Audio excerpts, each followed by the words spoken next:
Ya, oke, jangan di quote ya. Menurut Roel katanya supervisor yang menyuruh mahasiswanya menulis ini adalah kejahatan ilmiah. Ya, lebih kurang lah menurut saya itu zolim. Ya. Oke, jadi nah di semua tahapan ini kita bisa pakai AI sebenarnya dan itu bikin sesuatu lebih lebih mudah. Nah, sekarang lalu bagaimana cara saya pakai AI dalam proses riset ini? Nanti detail risetnya itu ikut di acara bootcamp aja ya.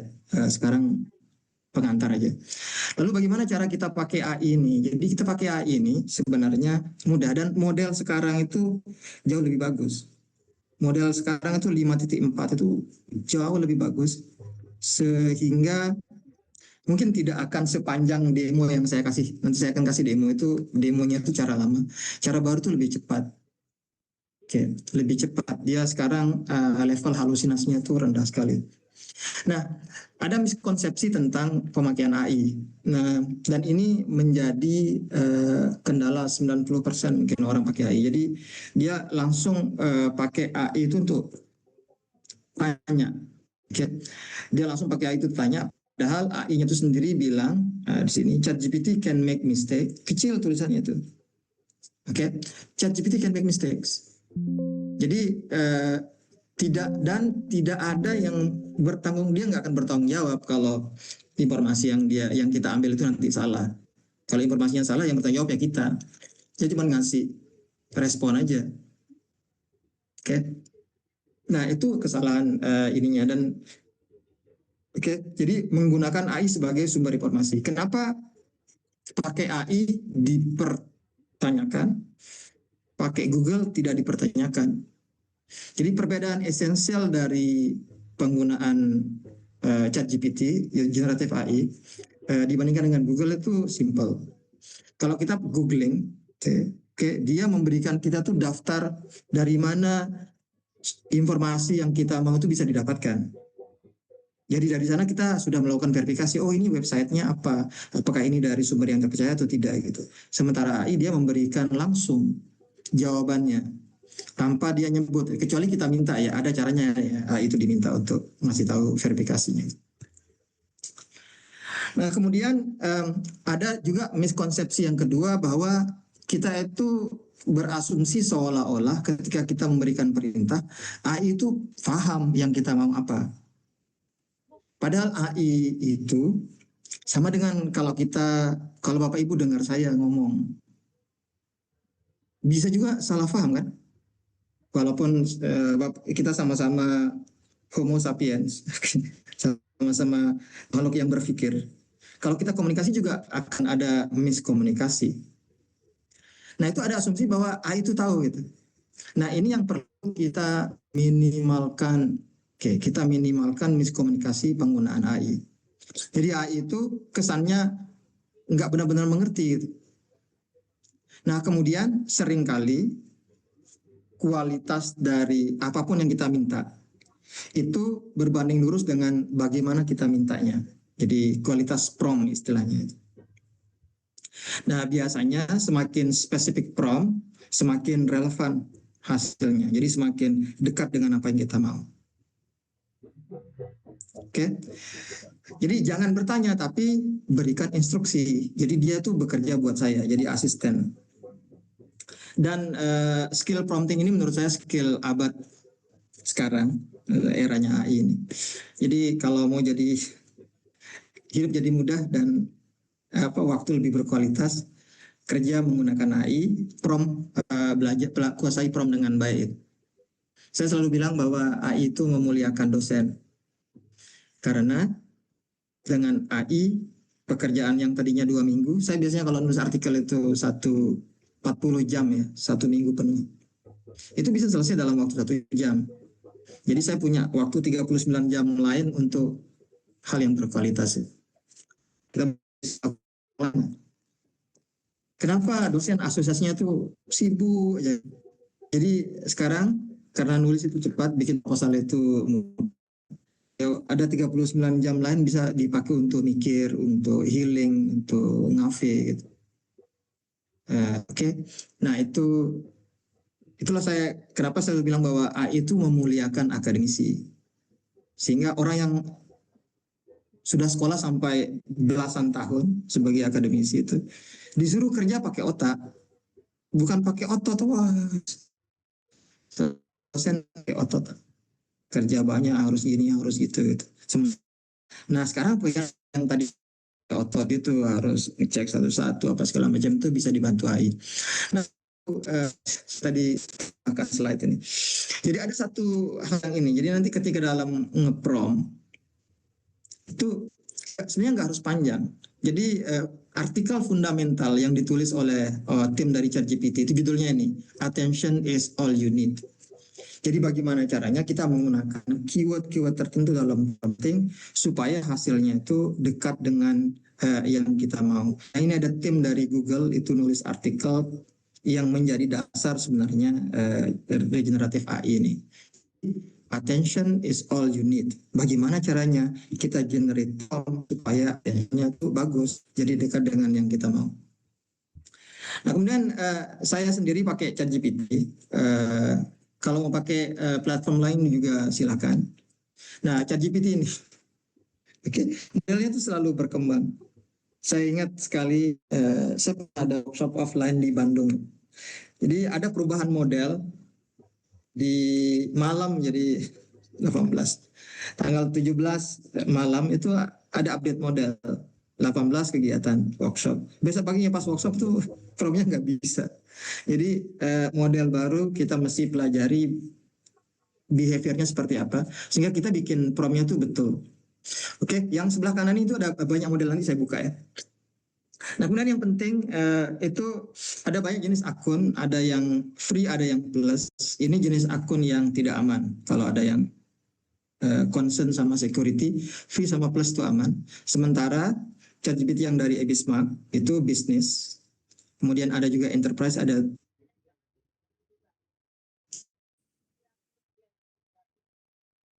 tanda tanya. Itu benar-benar aman. Oke.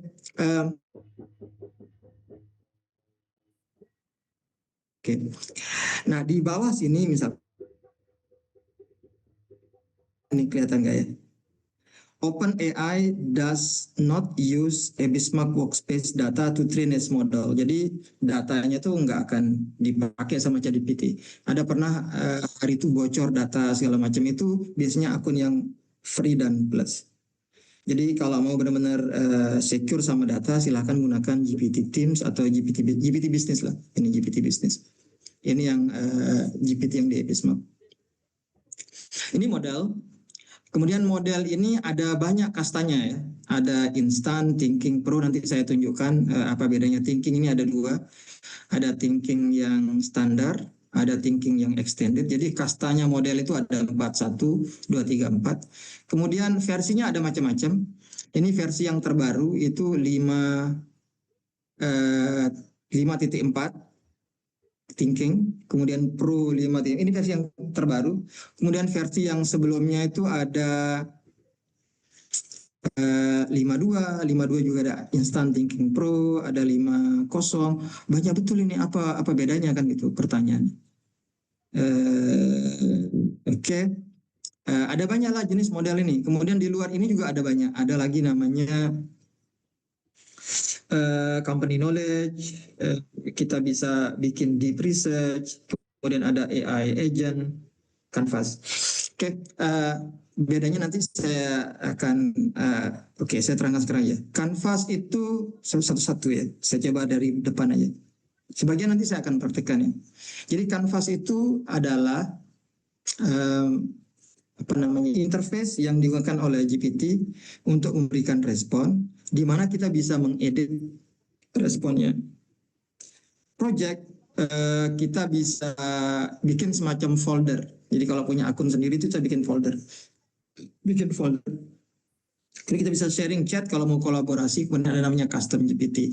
Nah custom GPT ini nggak akan saya share hari ini. Nah apa bedanya? Oke. Apa bedanya? Satu instan sama thinking, instan dan thinking, satu dia itu murah, jadi tokennya sedikit lah, dia cepat. Oke. Nah, sementara thinking extended sama pro itu model mahal, sehingga dia tuh ada batasnya. Kayak ada batasnya. Kemudian di sini saya lihatlah kemampuan reasoningnya ada dasar, menengah, tinggi, sangat tinggi, konteksnya segala macam. Ini yang membedakan. Jadi semakin kalau kerjaan yang kita kerjakan semakin susah, kita pakai yang sebelah kanan. Tapi pro ini hampir nggak perlu lah dipakai. Paling pakai thinking extended saja. Karena pro itu kalau kita ngeprom itu bisa 1,5. Saya pernah pakai pro, responnya itu 3 jam. Karena ya levelnya tuh riset. Misalkan market riset untuk produk apa di negara mana gitu. Yang dia bikin respon sebanyak 100 halaman. Nah, itu yang pro. Nah, ini mungkin lebih relevan. Kalau kita pakai instan, input tokennya itu bisa sampai 24.000 sampai 96.000 kata. Implikasinya apa? Jadi kalau misalkan kita mau ngasih input data itu ada batasnya nih 96.000 kata. Thinking sama 96.000 kata, thinking extended bisa sampai 150.000 kata. Contohnya misalnya gini. Saya mau bikin artikel review dari kumpulan abstrak.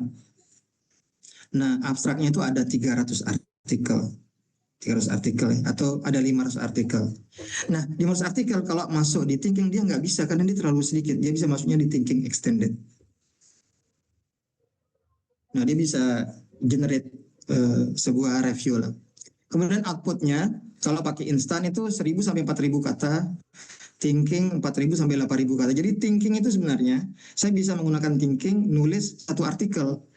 Oke, ya, 6.000 kata, sorry. 6.000 kata. Jadi satu kali prompt sebenarnya satu artikel bisa jadi kalau pakai thinking. Kalau pakai thinking extended saya bisa sampai 12.000 kata. Kalau pakai pro saya bisa sampai 15.000 kata dalam sekali prompt. Tapi yang penting ini catatannya ya. Jadi pakai model instan itu untuk chat. Kalau thinking biasa itu untuk analisis standar. Thinking extended itu kalau banyak tahap kemudian dokumennya panjang. Kemudian kalau pro ini sudah levelnya tuh asisten riset yang benar-benar serius. Kayak orang sudah punya PhD gitu. Nah kemudian AI itu mahal, jadi kalau beli paket biasanya itu udah murah tuh. Jadi beli yang bulanan itu sekitar 550.000 ya. Itu sudah murah karena sudah dapat semua yang tadi itu. Biasanya yang hanya dapat 10, thinking extended mungkin 20-an, thinking hampir unlimited ya. Prompt. Jadi AI itu mahal. Nah, lalu kalau kita pakai AI ini untuk nulis artikel, ini kita harus tahu dulu kelemahannya di mana supaya kita bisa tambal ya. Jadi biasanya diskusinya itu tidak spesifik. Sebenarnya saya sekarang bisa ya. Ini saya belum eksplorasi banyak model terbaru ini. Mungkin nanti saya perlu revisi lagi ini saya slide saya. Tapi untuk mengatasi kelemahan ini, kita perlu siapkan tiga hal. Satu itu ada strategi dalam nge-prompt, kemudian ada teknik promptingnya, kemudian ada frameworknya. By the way, bayangkan kalau AI ini sudah bisa mengerjakan perfect, berarti kita udah nggak lagi dibutuhkan. Tapi terus terang saja, 5.4 ya, 5.4 ini itu sudah terlalu canggih menurut saya. Kan saya bisa tahu kan, kalau pengalaman saya ya, kalau saya nge-prompt gitu, kan nanti keluar hasilnya tuh kan. Nah, dulu saya selalu bilang bahwa ini masih level saya lah, saya bisa bikin sama atau lebih bagus. Tapi dengan model yang sekarang 5.4 itu, saya merasa bahwa ini tuh hampir mustahil saya bisa bikin seperti ini. Jadi menurut saya 5.4 ke atas mungkin lebih baru lagi. Itu sudah, ya mungkin karena karena keterbatasan saya. Tapi saya sendiri merasa bahwa respon dia itu lebih bagus dari yang saya sendiri bisa kerjakan. Jadi sudah bagus sekali. Sebenarnya sekarang kalau mau mudah nulis artikel tuh mudah sekali. 1 atau 2 kali prompt itu bisa selesai dan bagus. Gunakan model-model yang canggih itu bisa jadi bagus ya. Oke, itu ininya. Eh, tapi proses belajar apa proses ngulik-nguliknya, jadi proses mengoptimalisasi promptnya itu perlu waktu yang lama ya. Eh, saya untuk bikin satu framework menggunakan model pro itu bisa bisa perlu waktu 1 bulan, modalnya bisa sampai 10 jutaan. 10 juta tuh saya beli token, nyoba lagi, kan habis kan, dia coba lagi, coba lagi. 1 kali prom itu ya sekitar 50.000 pro, itu 50.000 1 kali. Jadi coba itu bisa sampai 1 bulan saya untuk bikin prom. Ada banyak yang baru yang saya bikin menggunakan model-model yang bawah ini, yang advance model. Dulu saya selalu menghindari yang advance model karena yaitu hasilnya nggak terlalu bagus. Sekarang saya lihat kok sudah sama atau melebihi dari yang saya kerjakan secara profesional gitu, sehingga sudah mulai saya kembangkan. Nanti kalau mau tahu bagaimana rasanya pakai advance model bikin artikel, biasanya hanya saya kasih kasih itu di workshop offline. Workshop offline itu saya kasih tahu prom bisa sampai 24 halaman. Nah, itu bisa bisa dalam beberapa kali enter itu bisa jadi. Oke. Nah, lalu strateginya seperti apa? Satu, pilih model yang pas, kemudian tokennya juga di kompleks disederhanakan, kemudian kombinasi pakai AI yang lain. Saya nggak akan demokan malam ini bagaimana kita kombinasikan dengan AI lain. Nah, lalu bagaimana teknik prompting supaya tidak halu, supaya hasilnya autentik, supaya hasilnya tuh minim kesalahan. Nah, dari sekian banyak teknik prompting yang ada, saya pikir kalau kita bisa kerjakan 3 ini, kita bisa dapat satisfaction level mungkin di atas 90% lah. Satu namanya retrieval augmented generation, yang saya bahas nanti. Kemudian yang kedua namanya instruction based prompting. Jadi ingat, itu bukan untuk bertanya tapi untuk memberikan instruksi, suruh dia kerja. Oke, kalau selama ini kita tuh disuruh saja. Nah, sekarang saatnya balas dendam. Suruh AI aja ngerjakan. Apapun yang selama ini orang minta saya untuk kerjakan, sekarang saya suruh AI kerjakan. Dan menurut saya belajar di kegiatan seperti itu bagus. Tapi yang lebih bagus lagi adalah dieksplor sendiri. Explore sendiri gitu sampai benar-benar oh begini cara komunikasinya itu. Nah, yang selanjutnya adalah of thought, ini untuk mengerjakan hal-hal yang kompleks ya. Oke. Nah, ini yang disebut dengan retrieval augmented generation. Oke. Ketika saya memerintah kepada AI, kan dia ngasih jawaban ya, pertanyaannya. Dari mana dia dapat jawaban itu? Nah, itu dia dari knowledge yang dia sudah miliki dan dari hasil pencarian. Karena saya juga bisa minta AI untuk ini misalkan contoh, saya bisa minta AI juga untuk kayak website jawab ini apa apa saja program latihan Bismarck.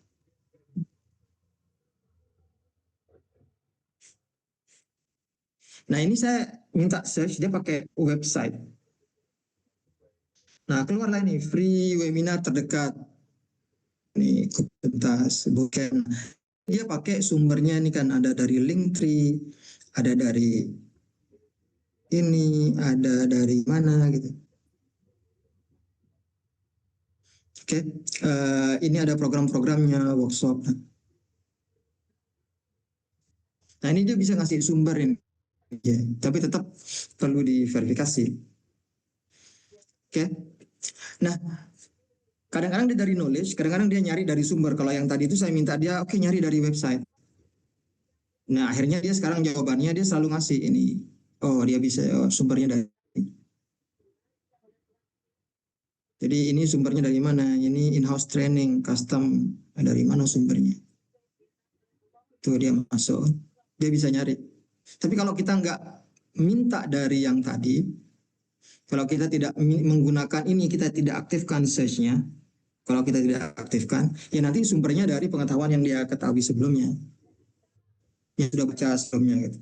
Dia perlu 6 menit AI ini untuk membaca semua domain korpus nulis artikel saja untuk dia kuasai semua teks yang ada di bumi. Oke. Dan yang ada di cloud. Nah, jadi supaya jawabannya tuh nggak ngawur dan ngelantur, kita bisa namanya pakai teknik RAG, teknik Retrieval Augmented Generation, ini mengelola informasi. Jadi semua yang tadi, pemahaman dia, knowledge dia, source memory ingatannya itu kita buang semua, kita kasih dia dengan knowledge resource skill baru. Itu bisa diajarkan ya. Nanti saya akan demo bagaimana kita bisa AI. Nah, sehingga jawaban yang dihasilkan itu lebih lebih orisinal. Kenapa? Siapa dari dia akan dapatkan jawaban. Nah, saya ini adalah, nah ini namanya local retrieval augmented generation. Ini adalah kita di tentang ini jawabannya itu betul. Misalkan dosen ya, kan kalau ada tulisan mahasiswa, kalau dosen belum pengalaman gitu, minta AI aja baca, masukkan tesisnya, dan minta AI identifikasi setiap bab kelemahan dari skripsi ini di setiap bab, masing-masing bab misalkan 5 poin, dia akan baca.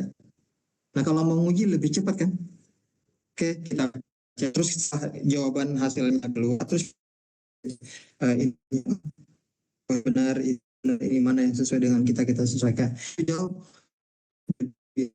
saya tuh jadi disertasi gitu, termasuk di kampus-kampus Eropa itu.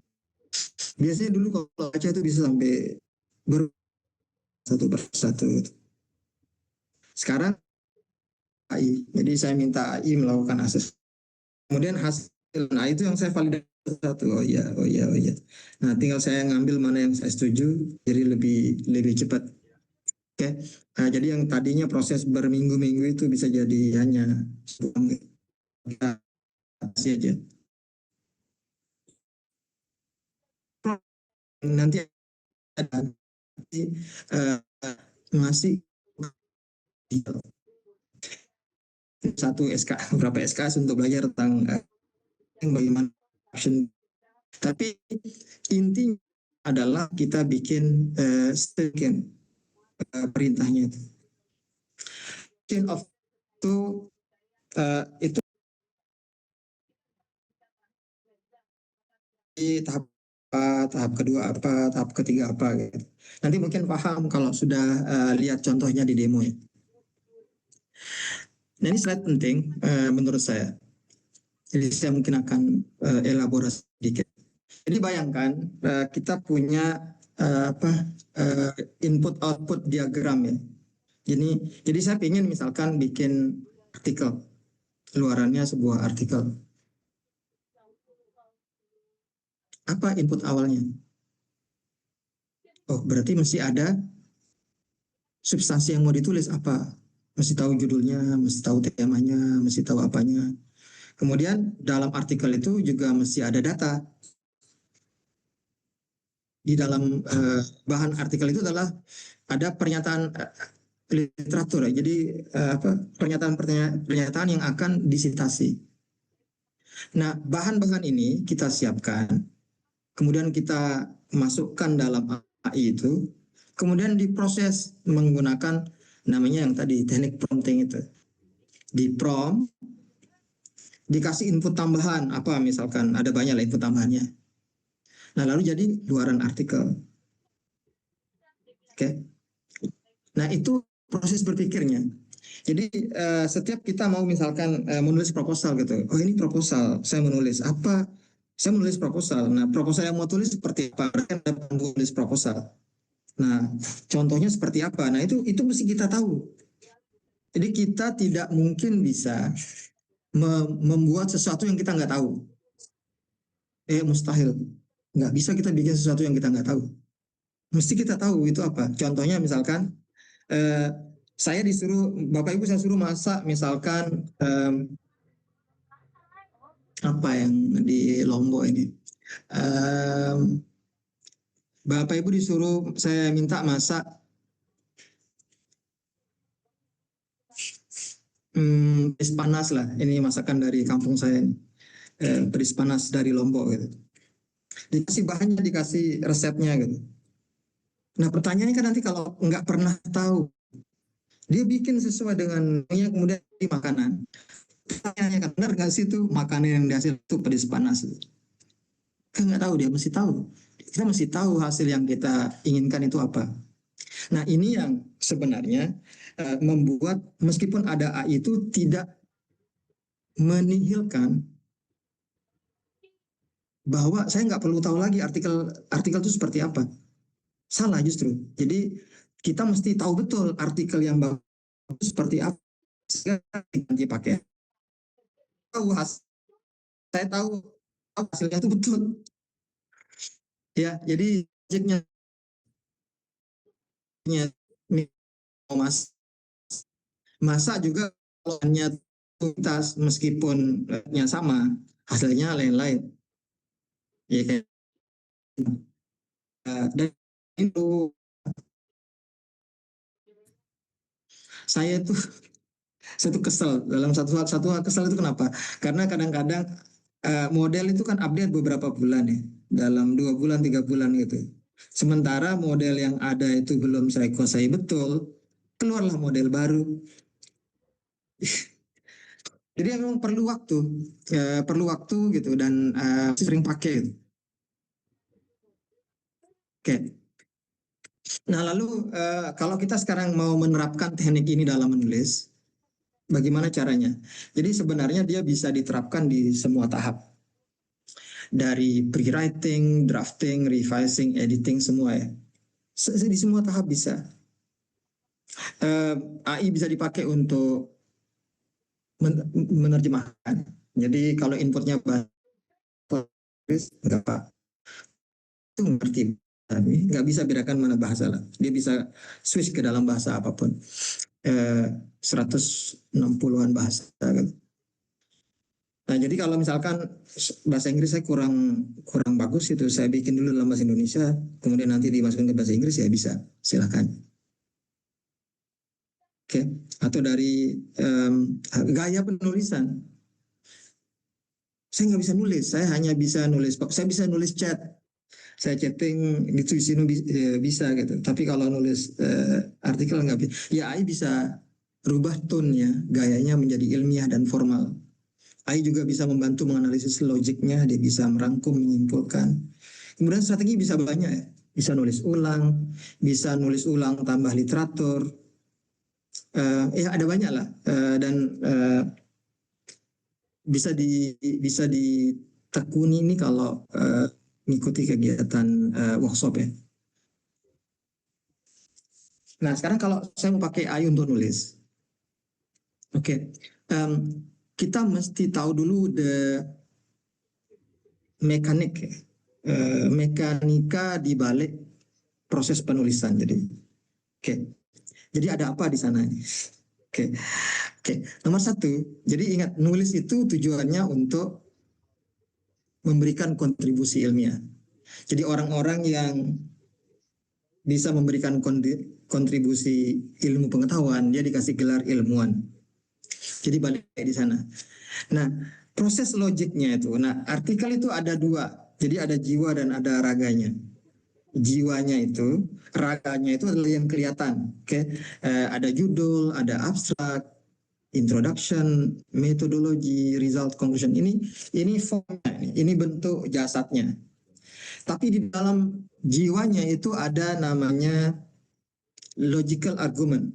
Jadi ada argumentasi logis di dalam sana itu. Jadi tujuannya adalah saya sebagai penulis ingin meyakinkan komunitas ilmiah bahwa saya menemukan ada sesuatu yang baru di sini, yang punya scientific merit.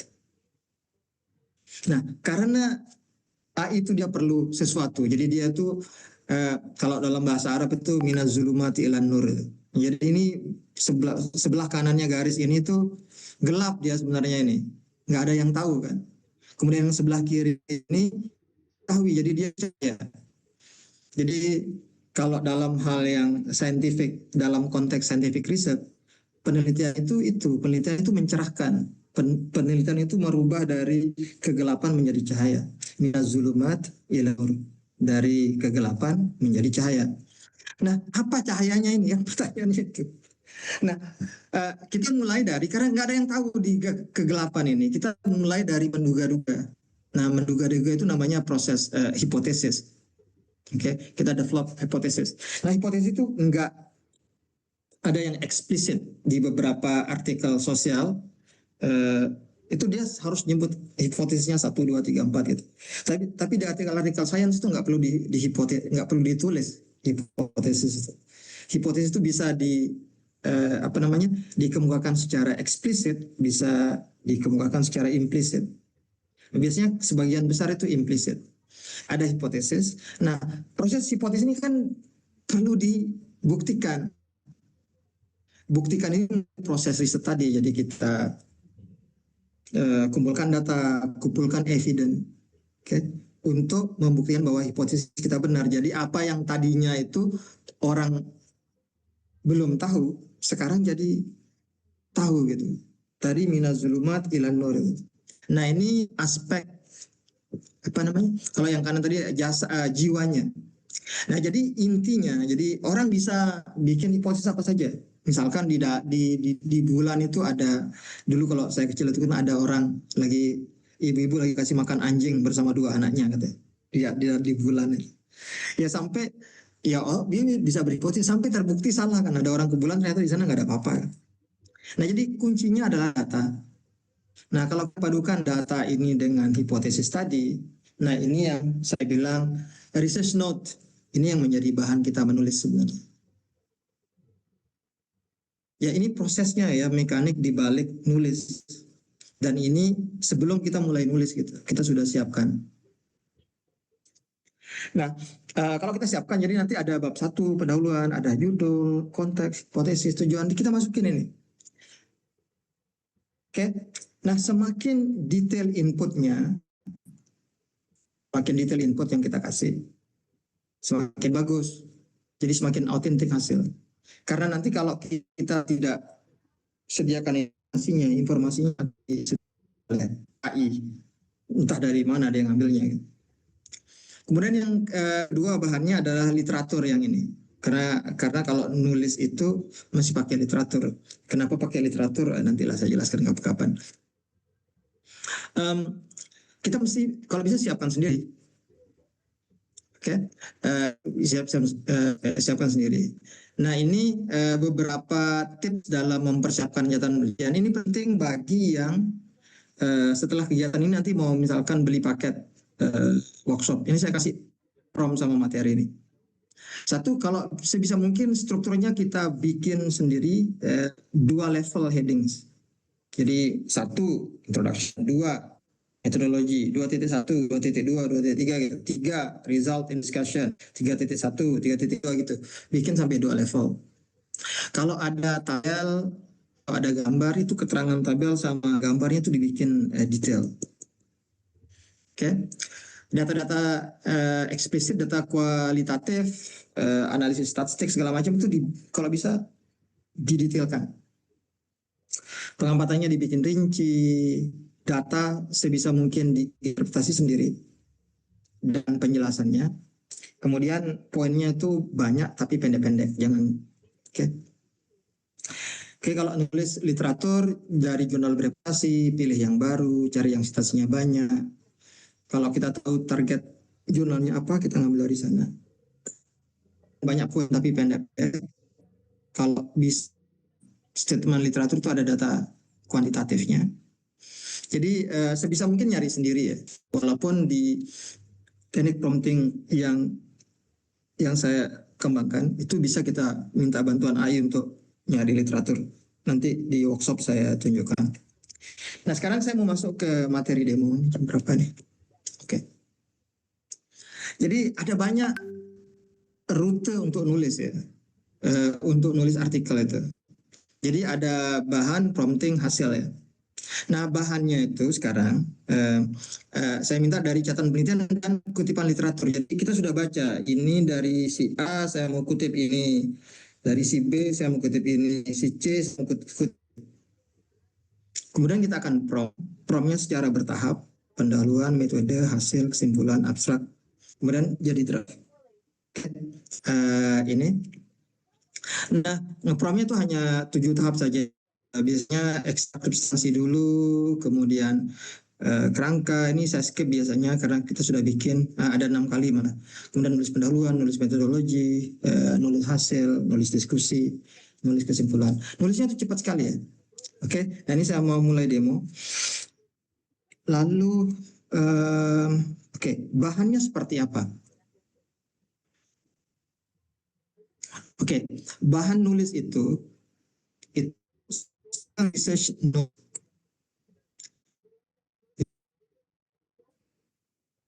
Ada judul introduction, nih judul ditulis pendek-pendek aja. Ini dalam bahasa Inggris, dalam bahasa Indonesia nggak apa-apa. Dan kalau di metodologi sebisa mungkin detail ya, karena proses penelitian itu kan nggak tahu berapa banyak sampelnya, berapa banyak respondennya, dan seterusnya. Jadi detail itu mesti kita tambahkan. Result juga sama seperti ini. Lalu kemudian datanya itu kalau bisa sudah diolah ya. Ini gambar, ini kalau misalnya gambar 1, gambar 2, gambar 3, gambar 4, dan seterusnya. Sebisa mungkin ini sudah ada. Kalau ada yang bertanya, bisa nggak dari raw data? Ya bisa aja. Kalau dari raw data berarti dari raw benar-benar ya. Dari benar-benar awal kan. Kita apa namanya, kita itu beda prompting lagi gitu. Ini dalam situasi di mana kita siap menulis ya. Jadi jadi drafting itu kita harus pisahkan ya. Jangan nulis baru mau bikin plot datanya. Itu nanti nggak selesai-selesai.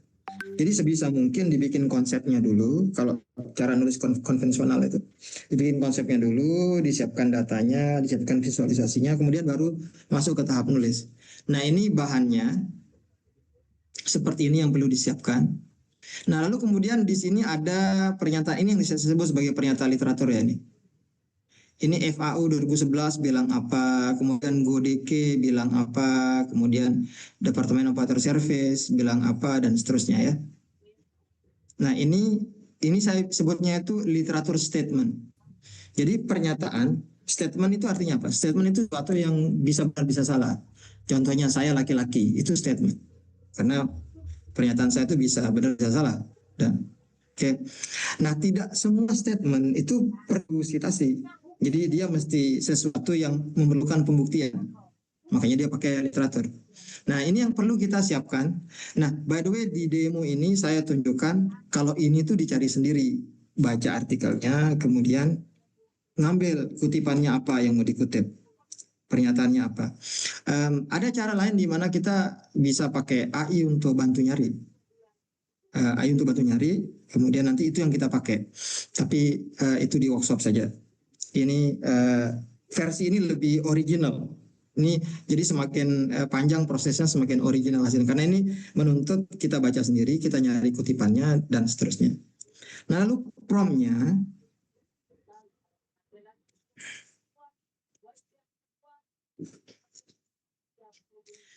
oke, prompt ini juga bisa diakses di Ebismart.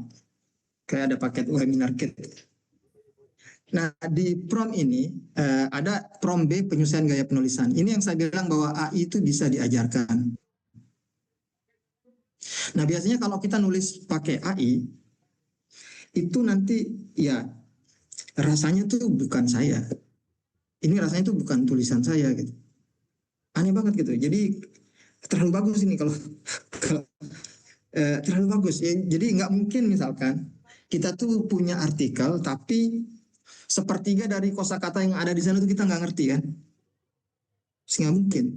Bagaimana caranya kita menulis sesuatu yang kita tuh lo nggak tahu, sehingga ya melewati batas gitu. Jadi dalam hal ini kita bisa ajarkan AI menulis menggunakan gaya penulisan tertentu. Nah ini saya mulai dengan ini ya.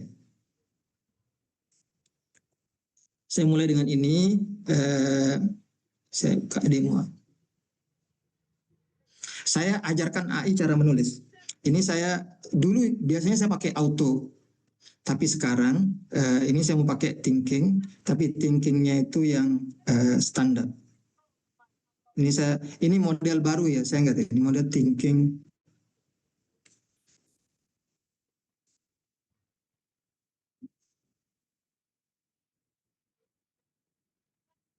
Ingat modelnya apa, promptnya apa, inputnya apa.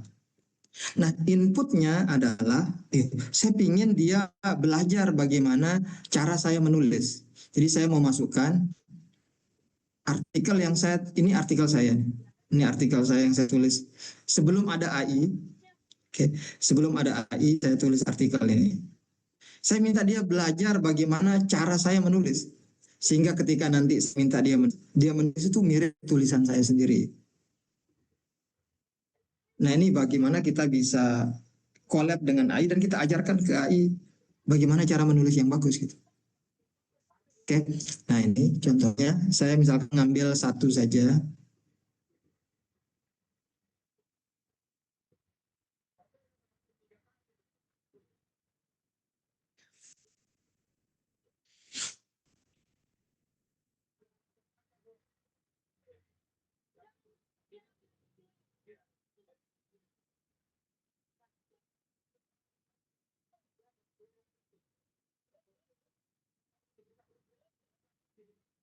Kalau kita mulai dari di proses ini, jadi literatur sudah ada, kemudian datanya sudah diolah, kemudian catatan datanya sudah lengkap.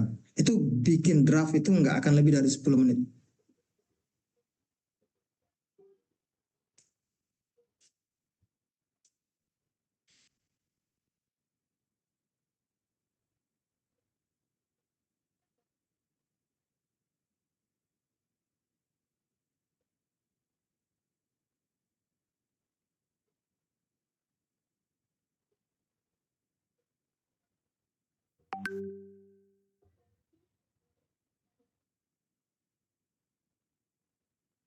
Nah ini AI belajar bagaimana cara orang nulis. Jadi ini namanya author stylistic fingerprint. Bisa dipakai untuk mengurangi deteksi AI. Bisa dipakai untuk mendeteksi AI tapi nggak hasil. Tapi yang bagus dari teknik ini adalah ketika nanti AI nulis, dia akan nulis tuh mirip sekali dengan tulisan saya. Dia sudah masuk ini, kemudian saya mau masuk ke prompt berikutnya. Jadi prompt berikutnya satu, ringkas substansi argumen.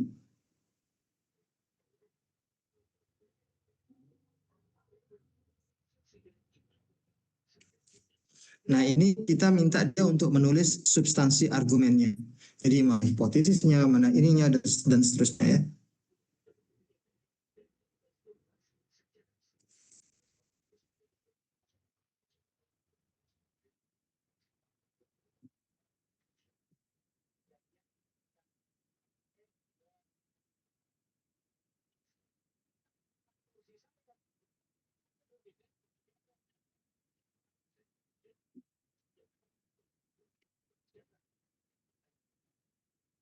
Nah ini kalau modelnya nggak saya rubah berarti dia masih thinking ya.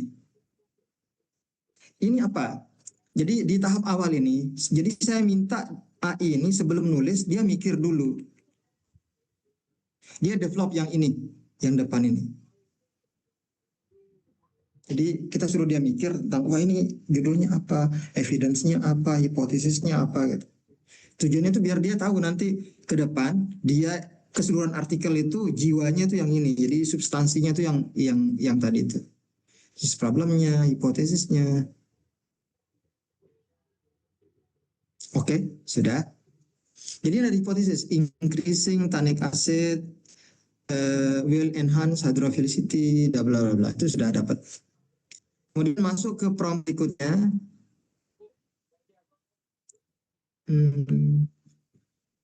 Pencarian literatur skip. Nah, ini tulis pendahuluan. Nih, tulis di kanvas baru ini GPT, ini udah ganti kan. 5.4 thinking.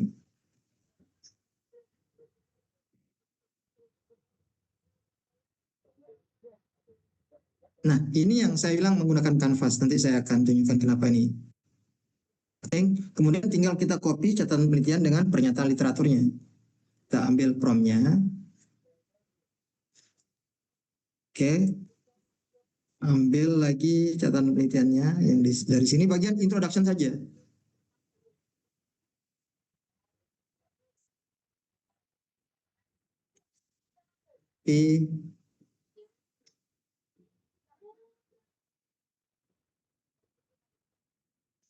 Masuk.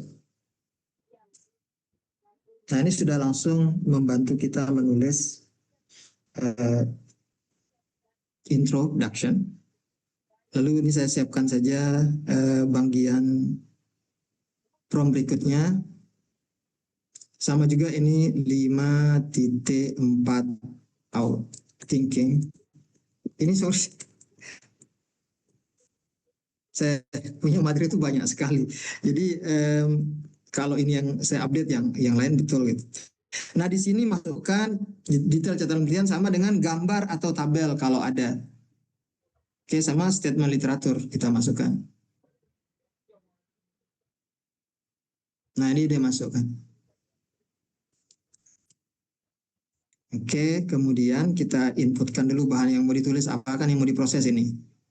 Titik satu, copy. Mungkin agak terlalu cepat ya kalau ngelihat saya di sini. Nanti silahkan diulang-ulang di videonya. Lalu di sini saya perlu ada gambar nggak? Kalau ada gambar, oke, dimasukkan gambarnya.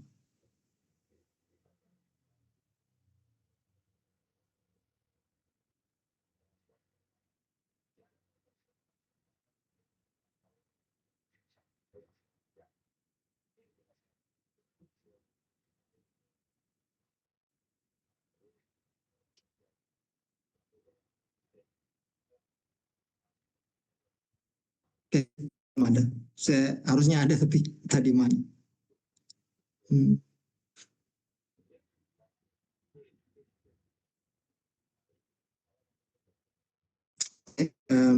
Kita lihat dulu yang ini sudah pendahuluan. Ini kemudian kita nulis metodologi. Lalu kita nulis bagian result.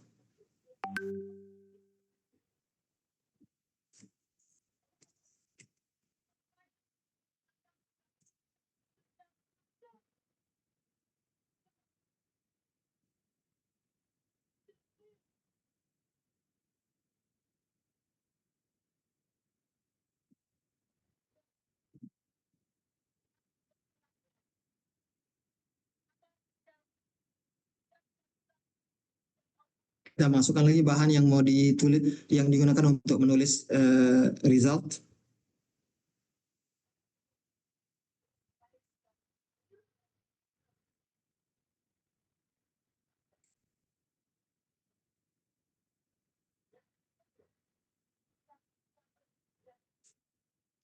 Kemudian ada gambar-gambar yang perlu dimasukkan.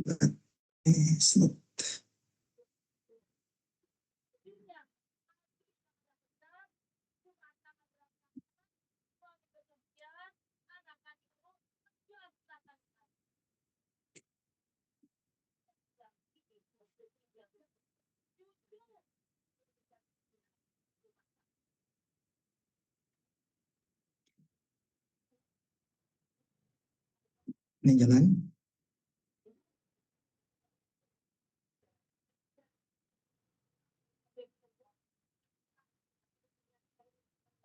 Lalu nulis bagian discussion. Discussion bisa dipisahkan kalau mau.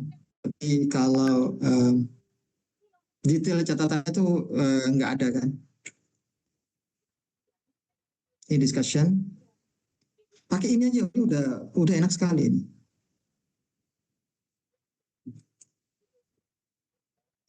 Ini ganti dengan gunakan informasi sebelumnya. Ini karena saya nggak siapkan, jadi saya gunakan pernyataan leader.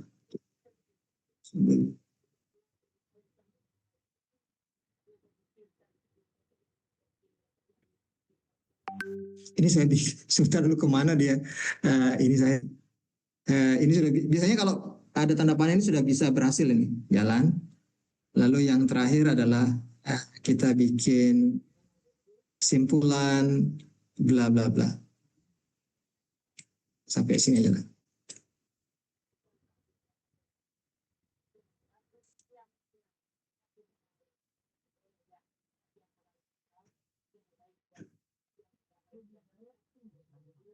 Oke, saya ngerti ini. Jalan kak. Biasanya saya mulai dari awal ya. Ini masuk, kemudian masuk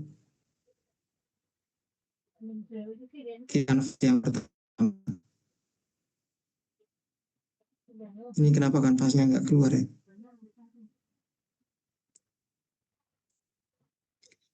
Kalau menggunakan framework yang seperti sekarang ini, itu biasanya tuh cepat. Ya cepat sekali lah, karena semua bahannya sudah ada. Itu cuman memproses input yang sudah detail.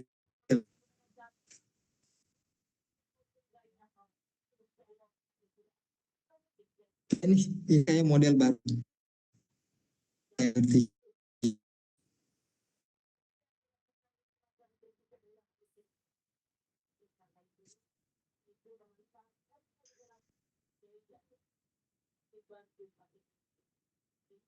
Itu result sudah, oh di sini result sudah, discussion belum. Oke, saya buka dulu.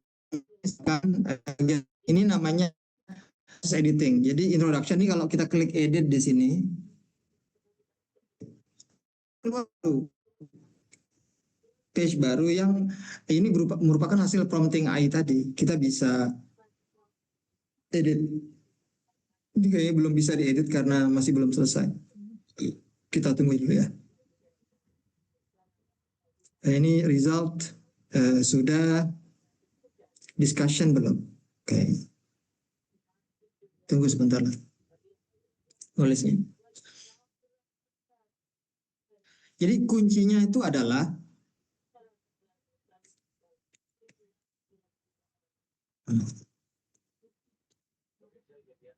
ini. Jadi kalau bahan kita tuh komprehensif, merubah dia menjadi artikel itu gampang sekali. Mudah sekali itu. Ini sudah menghemat waktu 40 jam. Kalau dinulis satu persatu, itu kan jam profesional. Kalau sudah terbiasa menulis. Biasanya profesional menulis artikel sekitar 40 jam. 1 minggu lah. Oke. Itu pun dengan kondisi yang sama, dengan ini semua sudah ada gitu.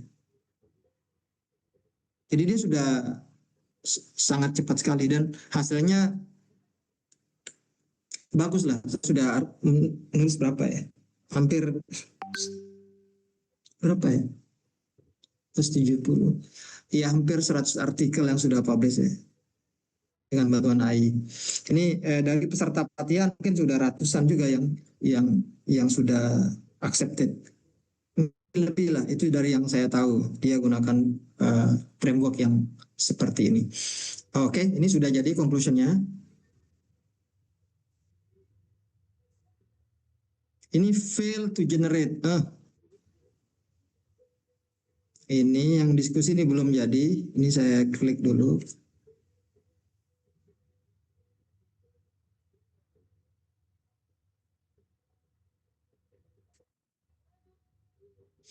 Oke, kemudian yang terakhir ini bagian ini.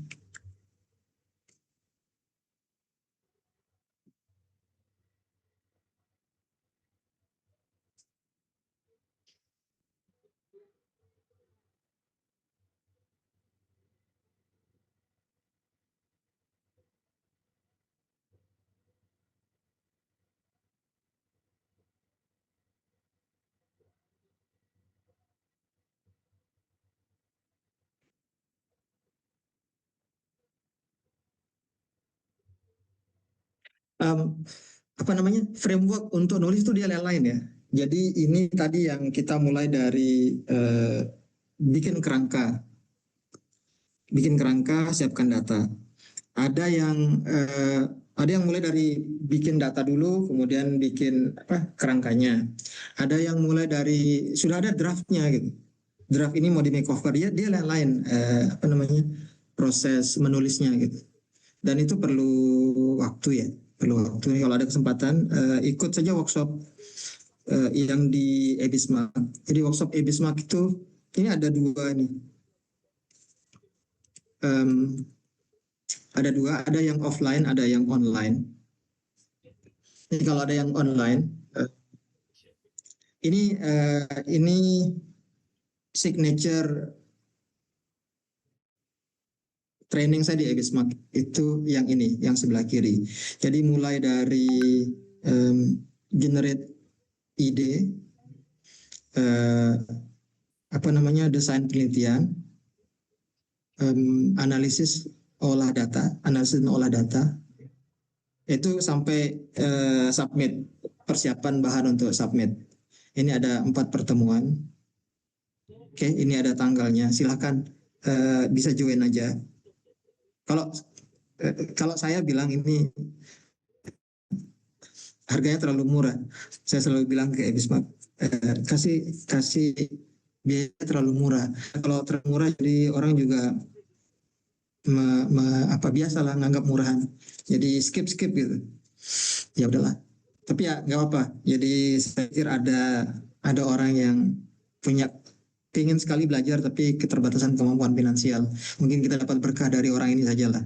Ada orang yang dia bisa bayar lebih mahal, tapi ya itu nggak serius gitu. Jadi datang serius. Kalau mau datang serius, biar saya juga serius. Harganya murah, jadi kalau yang nggak afford, ya bisa banyaklah cara untuk ini. Ini yang online. Kemudian ada yang offline. Ini di Bandung tanggal 1 sampai 2 Mei. Biasanya, walaupun not highly recommended ya, itu sebelum pulang dia sudah submit artikel biasanya. Targetnya seperti itu, dan artikelnya sudah bagus ya. Jadi sudah ada waktu untuk nulis, sudah ada waktu untuk revisi. Jadi sebelum pulang itu sudah bisa submit artikel. Dan ada beberapa testimoni yang langsung ke saya. Saya kadang-kadang kalau lagi workshop itu kan nggak ada bahan. Jadi saya minta salah satu peserta, bahan dari peserta itu saya proses. Nah kebetulan mungkin dua atau 3 itu dari peserta workshop offline Ebismark. Itu artikel yang saya handle, yang saya pakaikan itu pakai untuk demo itu sudah accepted. Jadi ini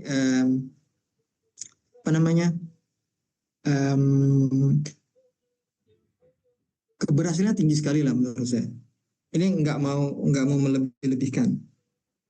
Jadi ini juga memotivasi saya sendiri untuk keliling Indonesia, capek-capek ke Bandung. Bandung itu susah dijangkau karena aspek keberhasilannya itu tinggi. Oke, nah ini kalau saya lihat, saya belum selesai tadi sambil nunggu ya. Ini apa tadi, Raffi? Ini hasilnya dalam format namanya kanvas. Nah, kanvas ini kita bisa lihat di sini ada banyak kanvasnya. Nah, kanvas ini bisa diedit. Oke, bisa diedit satu per satu. Nanti kita bisa edit, kita betulkan gitu. Nah, proses editingnya itu ada banyak lah. Kalau saya ceritakan sekarang kayaknya agak ribet ya. Tapi saya ingin sampaikan ada banyak proses editing. Jadi editing ini sebenarnya jadi ini kalau chef di hotel itu kan yang banyak itu kan asisten chef. Chefnya itu cuma satu. Dan chef itu dia nggak masak. Dia paling cek kualitas bahan. Itu chef. Cek kualitas bahan. Kemudian prosesnya bisa dikerjakan oleh asisten chef. Nah, yang paling penting nanti yang dikerjakan oleh chef itu cek mutu dari hasil masakan. Nah, kalau menggunakan analogi itu, jadi proses editing akhir itu di mana kita bisa mengevaluasi kualitas dari hasil yang bikin. Nah, kalau ada yang salah, kita bisa perbaiki. Nah, proses perbaikannya itu kita bisa lakukan menggunakan kanvas. Contohnya kita bisa perpanjang, perpendek, rubah format. Ada banyak lah caranya. Ini saya sebagian saya demokan. Nah, sorry. Pakai kanvas itu ada proses editingnya itu ada nggak ada di sini. Ada, kita bisa edit teks langsung, kita bisa gunakan default editing, kita bisa nge-prompt cara ngeditnya itu. Nah, ini contohnya, ini sudah selesai semua ya. Ini saya rubah dulu modelnya ke instan.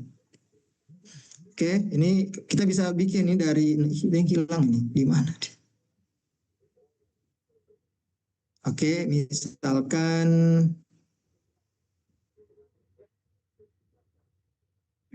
ini fail to generate tadi ini. Allahu Akbar. Oke, discussion ini kalau kita bisa edit di sini. Kemudian ini kita edit. Contohnya misalkan ini saya nggak mau. Tuh, saya klik ini. Kenapa?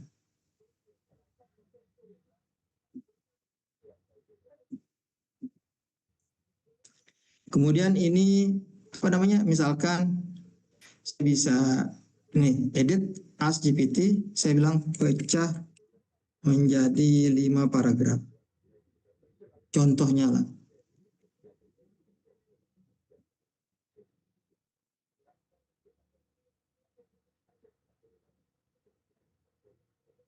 Jadi dia bisa mengedit secara spesifik bagian-bagian yang kita mau edit. Itu kelebihannya mungkin. Proses editing, lalu, nah ini sudah mulai ngedit kan, jadi 5 paragraf ya. Nih 1, 2,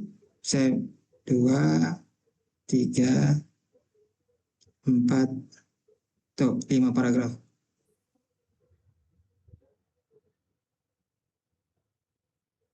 Dah tank 5 paragraf kan. Jadi dia lebih mudah lah untuk edit itu. Oke, ini slide saya terakhir lah. Mungkin ada yang akan banyak bertanya itu. Nah, terus editing itu bisa macam-macam, bisa bikin ini bisa memperpanjang, memperpendek, rubah format, kan informasi baru, tambah reference, banyak lah cara ngedit itu. Dan itu sebenarnya paling bagus coba-coba aja karena nggak mungkin semua ini saya dibuka. Oke. Nah, terakhir mungkin ini selalu sering ditanyakan, bagaimana dengan plagiasi. Jadi similarity itu setahu saya yang paling banyak selama itu hanya sampai 5% saja. Jadi nggak akan ada masalah dengan similarity. Tapi AI detection itu bisa tinggi, bisa sampai 100%. Nah, ini tuh nggak ada masalah sebenarnya kalau jurnalnya tuh memang memperbolehkan. Hampir semua penerbit besar itu memperbolehkan ya. Iya, pakai saja, asal dideklar gitu, asal dideklar. Nah, ini contoh deklarasinya menggunakan gitu. Dan nggak perlu takut gitu. Khawatir itu orang yang tidak pakai AI, karena itu kan namanya peninggalan zaman. Oke. Tapi ada beberapa jurnal yang memang dalam kasus seperti ini jangan dicari jurnal yang boleh aja. Tapi nah kalau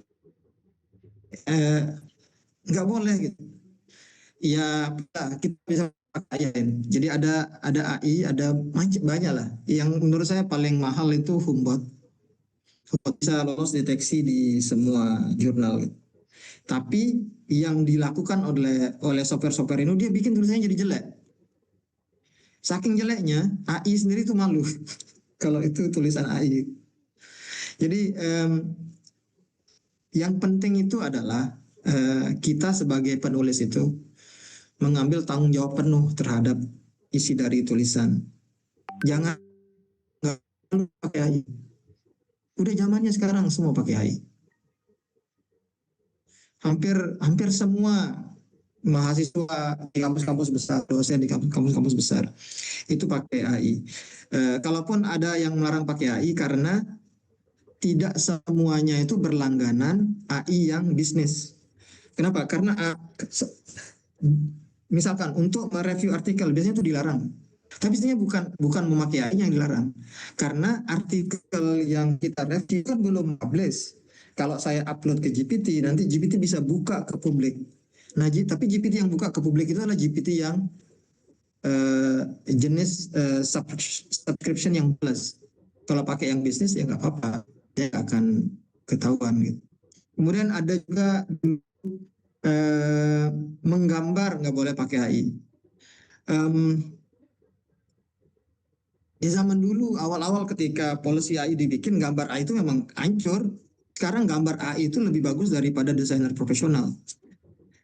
Kayak lebih bagus dari desainer profesional. Saya sebelum ini itu selalu berlangganan namanya biorender. AI sekarang bisa bikin jauh lebih bagus dari biorender. Mungkin itu saja pengantar apa istilahnya kegiatannya, pra workshop, pra bootcamp. Kalau lebih kurang saya mohon maaf. Kadang-kadang saya ngomong terlalu vulgar. Saya bisa ngelihat responnya rame. Yaitu memang sebagian saya sengaja supaya poinnya nyampe. Tapi kadang-kadang saya juga nggak sengaja. Terima kasih. Assalamualaikum warahmatullahi wabarakatuh. Sekali patahan-patahan reaksi langsung banyak ya Prof ya. Oke Bapak Ibu semua, terima kasih banyak Prof. Siap-siap Bapak Ibu yang mau Q&A, kita buka secara langsung biar bisa interaksi bersama Prof. Roil. Boleh raise hand Bapak Ibu semuanya? Ada yang mau? Nah itu bisa diklik tombol raise hand ya.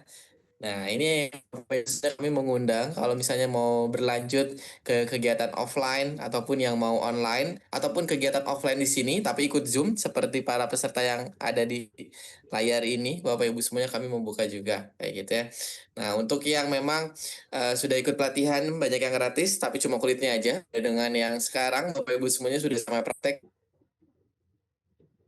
kerjain artikel juga nggak bisa ikut Zoom, penting juga kami berikan Bapak Ibu semuanya yang masih terlewat-lewat. Harganya mahal Bapak Ibu semuanya. Mahal untuk yang non latihan kami, kita kasih diskon besar-besaran Bapak Ibu semuanya cuma 45.000 aja untuk webinar 2 hari ini. Jadi untuk webinar 2 hari ini dapat rekaman, dapat juga promnya, dapat juga sertifikatnya. Silahkan Bapak Ibu semuanya bisa, kalau ada yang mau dipersilakan bisa ambil gitu ya. Nah lalu juga selain itu tadi ada contoh ke contoh bahan-bahannya, Bapak Ibu khususnya kalau mau dipraktekkan langsung itu bisa gitu. Tapi untuk yang harga 45.000 ini kayak gitu ya, untuk sampai hari ini aja karena besok kita naikkan harganya. Jadi untuk yang mau sekarang silahkan ambil langsung aja. Mau sekarang banget boleh, mau sedetik lagi boleh, semenit lagi juga boleh kayak gitu ya. Nah, besok sebelum webinarnya dimulai harganya udah pasti naik. Jadi besok mulai jam 7, sebelum jam 7 Bapak Ibu semuanya harganya udah nggak 45.000 lagi. Ataupun mau ikut yang langsung kelas lebih mendalam atau tadi kelas signature-nya Prof. Roil, bisa ikut yang kiri Bapak Ibu semuanya, atau yang offline-nya bisa ikut yang kanan. Yang offline-nya harganya 3 juta, kalau mau ikut hybrid ada 1,6 juta Bapak Ibu semuanya. Itu pilihan-pilihannya Bapak Ibu semuanya, ambil promonya di mana? Di sini Bapak Ibu semuanya bisa ikuti sama-sama ebismark.id. Nah, promo slash web strip promo. Nah, kan Bapak Ibu semuanya bisa dilihat sudah dilihat juga ya. Kalau WA kayak gitu ya. Kalau WA grup gimana? Chat admin aja atau di normal juga bisa Bapak Ibu semuanya di ebismark.id slash promo strip web. Nah, gitu ya. Semuanya linknya Bapak Ibu semuanya bisa di sini. Untuk harganya 45.000, yang mau promo kelas nature-nya harganya 145.000. Kalau promo gimana bisa kita lihat masing-masing Bapak Ibu semuanya. Kalau ini harganya 25 yang kelas profile enggak lama promo gitu. Bandung, GPT-nya kayak Prof. Ibu juga ya, semuanya punya Bapak ini Bapak Ibu semua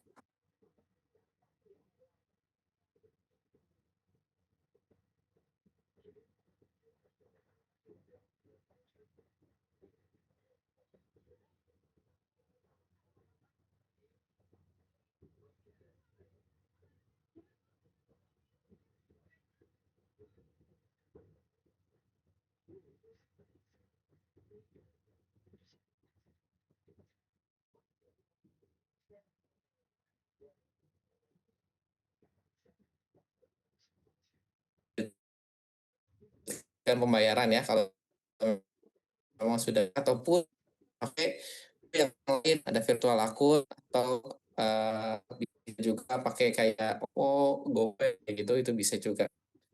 Payment Bapak Ibu ada notifikasi Bapak Ibu semuanya beberapa detik setelahnya. Saya baru bayar Bapak Ibu bersamaan ya biar sekali juga buat nah, ini udah Bapak Ibu semuanya ya. Nah, silakan langsung buka dashboardnya. Nah, dashboard untuk akses file. Nah, di mana dashboard silakan ketik Bismarck ID. Lalu Bapak Ibu belum ini di sini emailnya kalau ada silakan klik dashboard. Nah, klik baik itu bootcamp, webinar ataupun short class. Karena ini program webinar, Bapak Ibu semuanya. Untuk jedanya tinggal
Remote mana ya? Remote.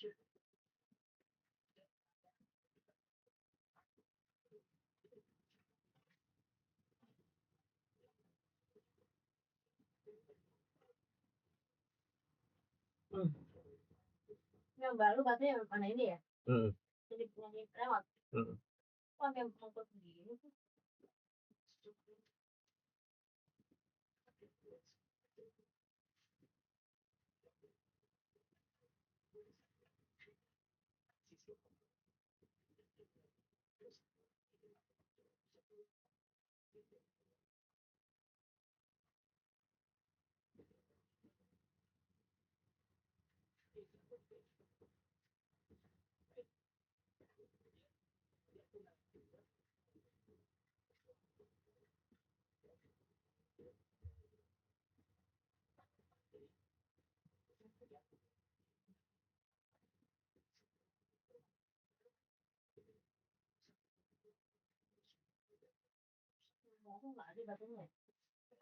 Di meja.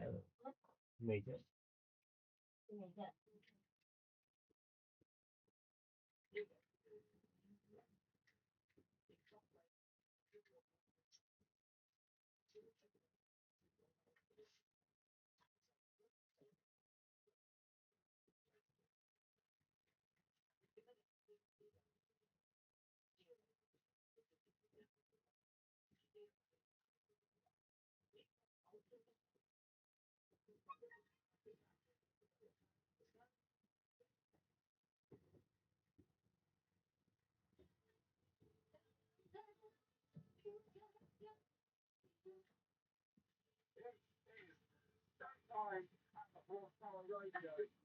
Saat liburan tiba, semua dapat duduk. Di ruang begitulah, seperti biasa tuh. Exactly. Libur itu kopi satu. Yang enak bisa memakai. Kalian sudah bisa enak. Cobain menu pedang. Promo enak. Tetap.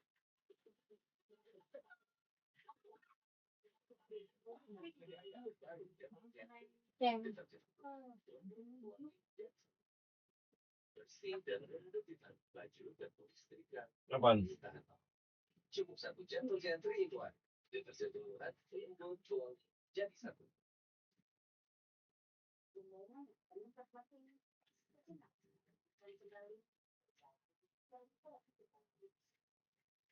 Ramadan juga jadi uang besar. Adalah apa? Dengan refleksi kita belajar bukan hanya sesama, tetapi juga diri kita sendiri. Melalui introspeksi, kita menangkap baliknya sebagai bekal untuk melangkah ke depan. Setiap cerita menjadi bagian dari refleksi perjalanan. Kita yang kita ingin kita awali kembali dari hati yang jernih. Semoga langkah kita lebih baik, lebih bijak, dan paling tahu. Selamat Idul Fitri. Bila ingin mengisi momen lahir. Baru, lebih lega sekali layarnya. Kita masih dari hanya utuh, lebih terasa dagingnya yang terpisah lebih baik. Dikatakan spesial setiap hari. Mendatangkan layar baru, Masako.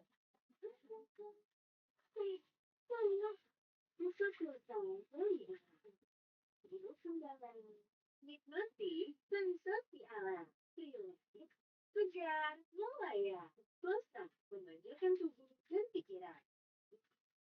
Jadi lagi Kita pasti coba. Yuk lagi juga. Aqua. Aqua. Ramadan. saat liburan tiba, semua dapat duduk. Di ruang begitulah, seperti itu. Exactnya. Libur itu kopi satu.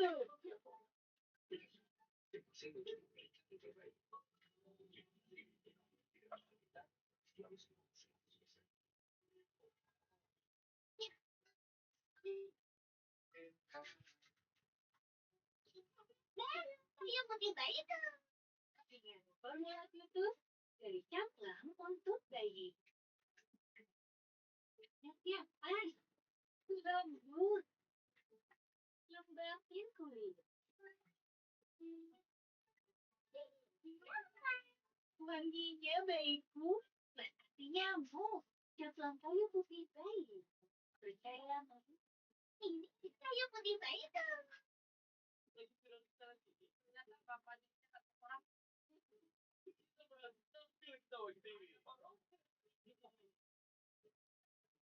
Jadi bahan candaan.